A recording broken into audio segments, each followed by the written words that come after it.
గారు కూడా మిమ్మల్ని చాలా సైడ్ ట్రాక్ చేశారని నేను వినివ్వండి అండి. అప్పుడు మీరేం అనుకోకండి.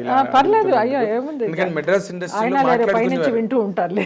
మెడ్రాస్ ఇండస్ట్రీలో మాట్లాడుకునేవారు జయలలితని తప్పుతావ పట్టిస్తున్నదే వాళ్ళ నాన్న అని. ఈజ్ ఇట్ ట్రూ అండి? ట్రూ అండి. లైక్ పెళ్ళే కానివ్వలేదు అనుకోండి ముందు విషయం. అదే చెయ్యండి అన్న ఇలాగ అంటున్నారు, మరి స్విమ్ సూట్ వేసుకోమంటున్నారు, చిన్న చిన్న డ్రెస్ చెయ్యమ్మా పర్లేదు, ఆర్టిస్ట్ అన్నీ చేయాలి అనేవారు. అలా అలా అనడంలో మీకు ఏమనిపించిందండి? అంటే మీరు చెయ్యాలి, డబ్బు సంపాదించాలి, ఇంటికి తీసుకురావాలి, అప్పుడు అంత ఆలోచన కూడా లేదు నాగేంద్ర. లేదు, ఓకే ఇది కరెక్ట్ అంటున్నారు, అంతే, తండ్రే కదా చెప్తున్నాడు చేద్దాం అంతే.